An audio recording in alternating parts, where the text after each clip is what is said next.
तो नमस्कार। आज मैं किरातार्जुनीयम के प्रथम सर्ग के अंतर्गत जो बाकी बचे हुए श्लोक हैं उनका अध्ययन कराऊंगा। तो पहला श्लोक है 43वां श्लोक। 43वां श्लोक है जो इस प्रकार है। पुरः सराद्धामवतां यशोधना सुदुस्सहं प्राप्ये निकारमिदृशं भवादृशाश्चेदधिकुर्वते रतिं निराश्रया हन्त हता मनस्विता। चेत धामवतां पुरःसरा यशोधना भवादृशा जना सुदुस्सहं ईदृशं निराकारं प्राप्ये रतिम् अधिकुरुते तदा हन्त मनस्विता निराश्रया सती हंता।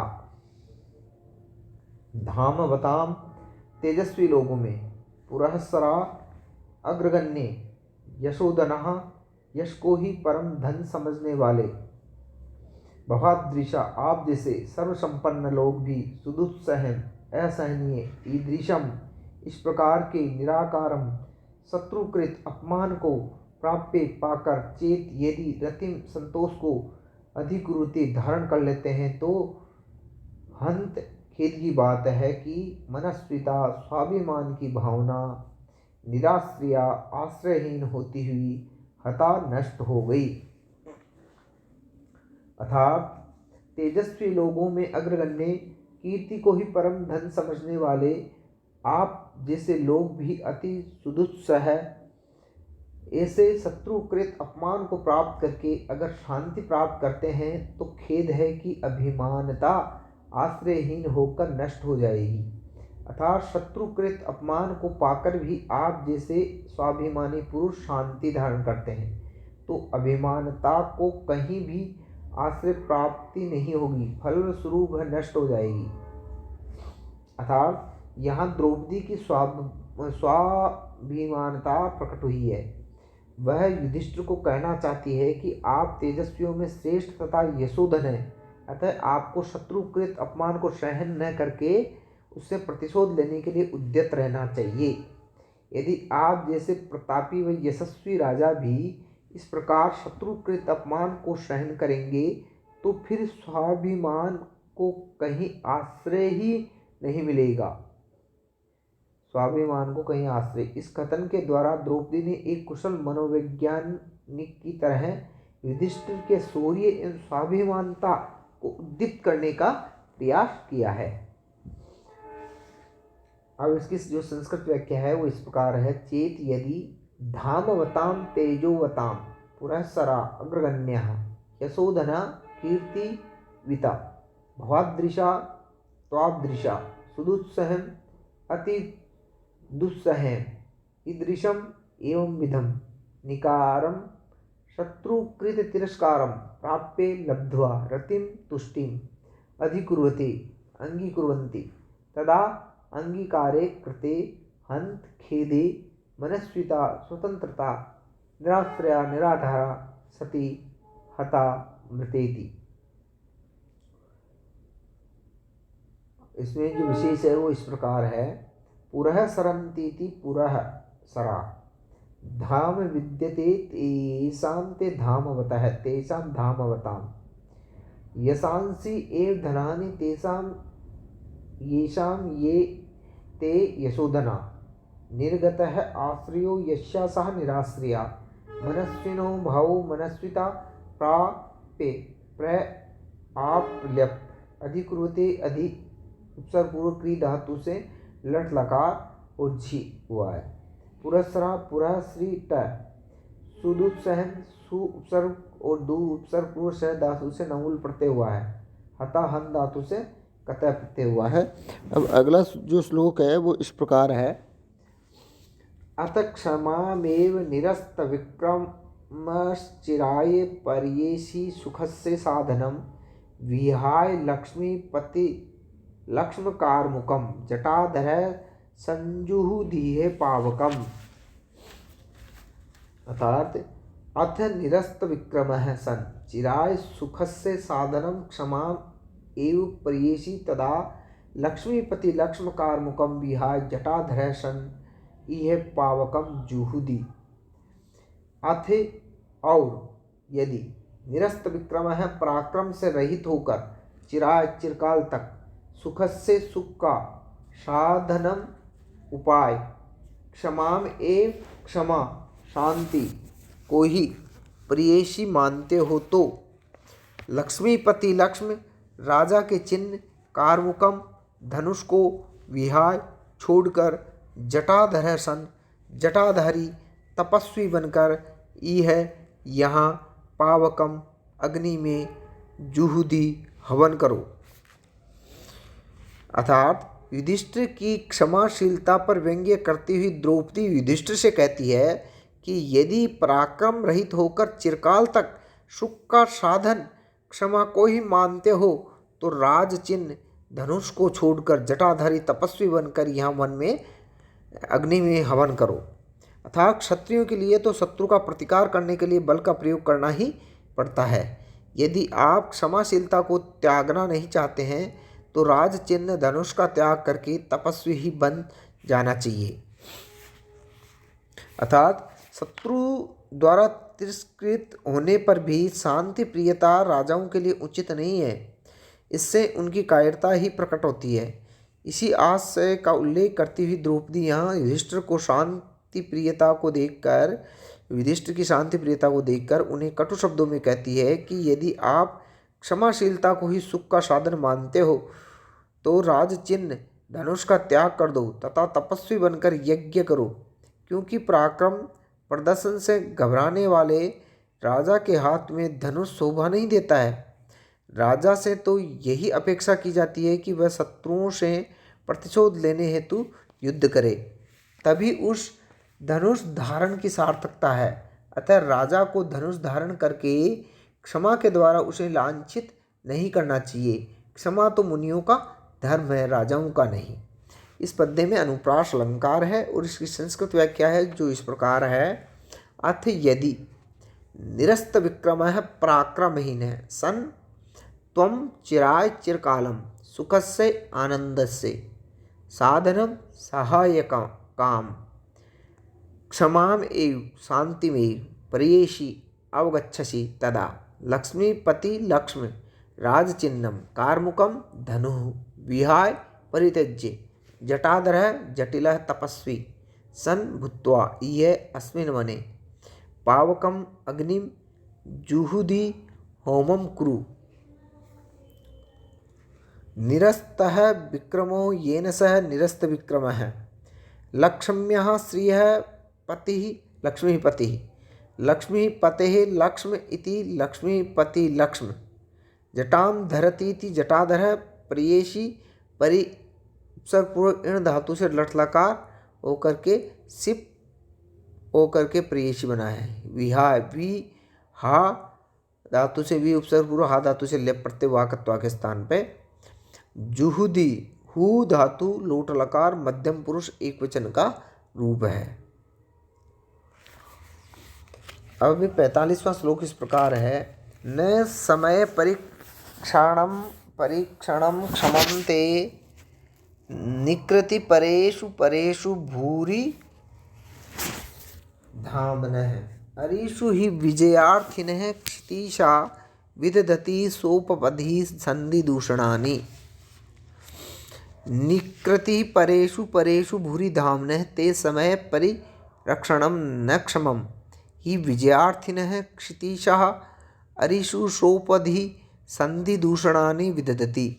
निकृति परेषु छल कपट करने में तत्पर होने पर, परेषु शत्रुओं के, बुरी धामन है महापराक्रमशाली ते तुम्हारा युधिष्ठिर का, समय परिरक्षणम संधि का निर्वाह करना न क्षमम उचित नहीं है ही, क्योंकि विजयार्थी ने विजय को चाहने वाले क्षितिशा राजा लोग अरीषु शत्रुओं पर शोपपदी बहाना बनाकर संधि दूषणानि संधि भंग करने का दोष विदधति लगा देते हैं। अर्थात शत्रुओं के छल कपट में तत्पर होने पर आप जैसे महापराक्रमशाली को संधि वनवास रूप प्रतीक्षा का निर्वाह करना उचित नहीं है, क्योंकि विजयाकांक्षी राजा लोग कोई भी बहाना बनाकर संधि को तोड़ देते हैं। अर्थात कहने का मतलब यह है कि विजय का इच्छुक राजा संधि नियमों में बंधे नहीं रहते हैं। वे अवसर देखकर छल से संधि तोड़ देते हैं तथा उसका आरोप शत्रु पर लगा देते हैं। राजनीति के इसी कूटनीतिपूर्ण सिद्धांत को अपनाने हेतु प्रेरित करती हुई द्रौपदी युधिष्ठिर से कहना चाहती है कि जब शत्रु हमारा अपमान करने में तत्पर हो रहे हैं तो ऐसे समय में महापराक्रमी होते हुए भी आपको अपनी प्रतीक्षा में बंद कर चुपचाप 13 वर्ष के वनवास को भोगना उचित नहीं है, क्योंकि विजय की अभिलाषा रखने वाले राजा पूर्व में शत्रुओं से की गई संधि को कपटपूर्ण तोड़ देते हैं और शत्रु पर आक्रमण कर देते हैं। अतः आपको भी ऐसा करना चाहिए। इस पद्य में अर्थांतर, न्यास अलंकार तथा पुष्पिताग्रह छंद है। यहाँ अब सर्ग के अंत में छंद चेंज हो गया है, परिवर्तन हो गया है। पहले पूरी सर्ग के अंतर्गत इससे पहले वंशस्थ छंद था। इसका लक्षण इस प्रकार है। अयुजी नयुग रे फतो यकारो युजी च नजो जरगास्य पुष्पिताग्रह। अर्थात जिस छंद के प्रथम में व तृतीय चरण में नगण, नगण, रगण तथा यगण हो एवं द्वितीय व चतुर्थ चरण में नगण, जगण, जगण, रगण तथा गुरुवर्ण हो, वहाँ पुष्पिताग्रह छंद कहलाता है। अब इसकी संस्कृत व्याख्या इस प्रकार है। निकृति परेषु निकार करण तत्परेषु अपकारकेषु वा परेषु शत्रुषु भूरि धामनः बहु तेजसः ते तव समय परिरक्षणम काल प्रतीक्षा करणम न नहीं क्षमम युक्तम ही यतः विजयार्थिनः शत्रु पराजय कामुकः क्षितीशा मेदिनी पतयः अरिषु शत्रुषु सोपधि सव्याजम संधिदूषणानि मैत्री छिद्राणि विदधति कुर्वन्ति केनापि कपटेन संधिं भेदयन्ति इति भावः। अर्थात निकृति परम प्रधानम येषां ते निकृतिपरः तेषु निकृतिपरेषु भूरि धाम यस्य तस्य भूरि धाम्नः समयस्य परिरक्षणं समय परिरक्षणं विजयस्यार्थः प्रयोजनं येषां ते विजयार्थिनः क्षितेः पृथिव्याः ईशा क्षितीशा संधेर्दूषणानि संधिदूषणानि विदधति वि उपसर्गपूर्वक धा धातु से लट लकार होकर के ये रूप बना है। अब आगे है विधि समय नियोगाद दीप्ति संघार जिव्याम शिथिल वसु मगाधे मग्नमापत्ते आपत पयोधो रिपुतिमीर मुदेस्योदीयमानं दिनादौ दिनकृतमेव लक्ष्मीस्त्वां समभ्येतु भूयः। विधि समय नियोगात अगाधे आपत पयोधो मग्नम दीप्ति संघार जिव्ये शिथिल वसुम रिपुतिमिरम उदयस्य उदीयमानं त्वां दिनादो दिनकृतम इव लक्ष्मी भूय समभ्येतु। विधि समय नियोगात भाग्य और समय के फेर से अर्थात दुर्भाग्यवश तथा कालवश अगाधे अगम्य या गंभीर आपत पयोधो विपत्ति रूपी समुद्र में मग्नम डूबे हुए दीप्ति संगार जिब्बे तेज नष्ट होने के कारण दुखी शिथिल वसुम धनहीन रिपुतिमिरम शत्रु रूपी अंधकार को उदय से दूर करके उदीयमानम उदित होते हुए त्वाम तुमको युधिष्ठिर को दिनादो प्रातःकाल दिनकृतम इव सूर्य के समान लक्ष्मी ही समृद्धि भूये फिर से श्रमभेतु प्राप्त करें।